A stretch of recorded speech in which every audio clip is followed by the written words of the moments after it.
Halo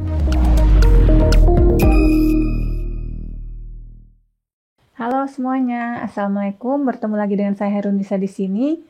Nah, di video kali ini kita akan mengerjakan latihan soal berkaitan dengan gelombang datang dengan arah sembarang yang menumbuk konduktor sempurna. Hal yang pertama kali harus kita lakukan adalah kita harus menggambarkan terlebih dahulu bidang POI, arah rambat gelombang, baru kemudian kita tentukan medan listrik yang terlibat dalam persoalan. Oke, supaya kalian tidak semakin penasaran, silakan saksikan video berikut ini. Misalkan, kita memiliki soal seperti yang tampak pada slide, di mana kita ingin menentukan besarnya medan listrik yang dipantulkan oleh konduktor sempurna, di mana konduktor sempurna terletak di daerah X lebih besar daripada 0, jika diketahui gelombang datar merambat dari udara dan frekuensinya adalah 100 MHz, dan di sini kita disuruh juga untuk menggambarkan perjalanan gelombang tersebut. Adapun persamaan gelombang datang bisa kita lihat di soal. Oke, apa yang harus kita lakukan pertama kali? Kita harus menggambarkan bidang POI, di mana yang harus kita ingat di soal dikatakan konduktor sempurna terletak pada daerah X lebih besar daripada 0. Jadi kalau saya gambarkan di sini, misalkan saya memiliki sumbu X positif seperti yang tampak pada slide, maka ini adalah medium 2 dan medium 1 untuk X kurang dari 0 adalah udara. Pertanyaannya adalah, bagaimana dengan sumbu yang satu ini? Apakah ini adalah sumbu Y atau sumbu Z? Untuk menjawab pertanyaan tadi, mari kita lihat persamaan gelombang datang. Mari kita perhatikan bagian berwarna hijau ini, di mana bagian berwarna hijau ini pada dasarnya kalau kita hubungkan dengan bentuk umum untuk gelombang datar yang merambat ke arah sembarang, di mana E sama dengan EM plus dikalikan E pangkat minus J vektor beta didot produkkan dengan vektor R, maka angka 2V/3 dikalikan 0,5X dikurangi 0,866B merupakan vektor beta I didot produkkan dengan vektor R. Yang artinya, vektor beta I adalah 2V/3 dikalikan 0,5AX dikurangi 0,866AY. Di sini, arah rambat gelombang berarti adalah ke arah sumbu X dan sumbu Y, dan kita inginkan POI adalah bidang ini, artinya sumbu yang ini harus merupakan sumbu Y. Selanjutnya, kita tentukan sumbu Z, di mana sumbu Z adalah mengarah keluar dari slide. Sekarang mari kita lihat bentuk umum dari vektor beta, di mana vektor beta dinyatakan seperti dalam slide, di mana vektor beta juga dapat kita tuliskan sebagai konstanta fasa dikalikan dengan vektor satuan di arah rambat gelombang datang. Sekarang kita hitung berapa besarnya konstanta fasa untuk medium udara, di mana besarnya adalah omega per C atau 2V/3. Dari sini kita ketahui berarti vektor satuan di arah rambat gelombang datang adalah 0,5 AX dikurangi 0,866 AY. Jika kita samakan dengan bagian yang di dalam kurung ini, akan kita dapatkan bahwa N beta I adalah cos theta X AX dikurang cos theta Y AY. Kenapa dikurang di sini? Disesuaikan dengan polaritas yang ada di soal. Dari sini diketahui bahwa cos theta X adalah 0,5 yang artinya sudut theta X sama dengan 60 derajat. Nah, sekarang kita gambarkan sudut theta X sama dengan 60 derajat berarti lintasannya bisa yang atas ataupun bisa yang bawah. Nah, sekarang pertanyaannya adalah bagaimana dengan arah rambat? Apakah arah rambatnya yang berwarna hijau ini, atau yang berwarna merah, atau arah rambatnya yang ini, atau yang berwarna ungu. Nah, sekarang untuk menjawab pertanyaan itu, mari kita lihat polaritas dari vektor n beta i. Di sini dikatakan bahwa vektor n beta i di arah sumbu X polaritasnya adalah positif, berarti dia merambat ke arah sumbu X positif. Sedangkan di arah sumbu Y polaritasnya adalah negatif, berarti dia merambat ke arah sumbu Y negatif. Berarti kalau kita lihat, ini adalah arah rambat X positif, ini adalah arah rambat Y negatif, berarti arah rambat gelombang datang adalah yang ini. Berarti ini adalah arah rambat gelombang datang. Selanjutnya, kita tentukan jika ini adalah gelombang datang, maka arah rambat gelombang pantul adalah yang tampak pada slide seperti ini.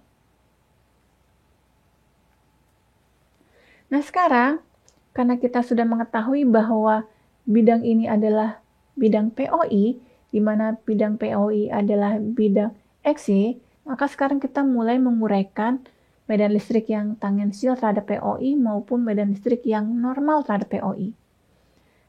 Di sini saya kerjakan kasus untuk yang tangensial terhadap POI terlebih dahulu, di mana E yang tangensial terhadap POI adalah bagian AX maupun bagian AY, sehingga persamaannya adalah seperti yang tampak pada slide. Sekarang, mari kita gambarkan medan listrik yang tangensial ini. Perhatikan, medan listrik yang tangensial terhadap POI terdiri atas komponen yang searah sumbu X, di mana komponen yang searah sumbu X ini memiliki polaritas yang positif, yang artinya dia itu ke arah yang merah ini, searah dan sumbu X positif. Dan juga medan listrik yang datang juga memiliki komponen searah sumbu Y, di mana polaritasnya adalah positif, berarti searah sumbu Y arahnya adalah seperti yang tampak pada slide.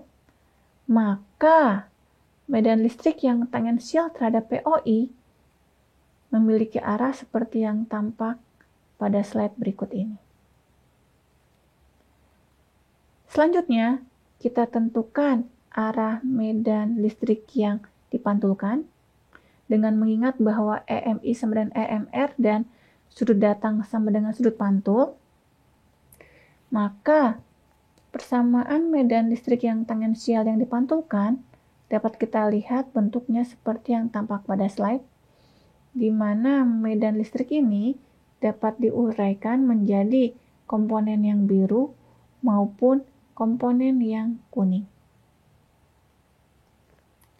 Kalau kita perhatikan, karena magnitud dari medan listrik yang datang sama dengan medan listrik yang dipantulkan, maka panjang garis yang merah akan sama dengan panjang garis yang biru, sedangkan panjang garis yang hijau akan sama dengan panjang garis yang kuning, hanya polaritasnya yang berbeda.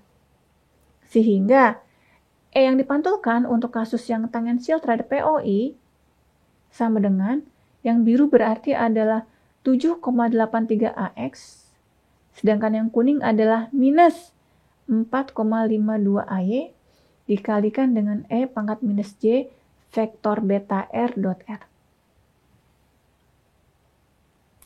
Sekarang kita akan membahas untuk kasus yang normal terhadap POI, di mana E yang normal terhadap POI adalah bagian minus 2,5 AZ dikalikan dengan E pangkat minus J 2V/3 dikalikan 0,5X dikurangi 0,866Y.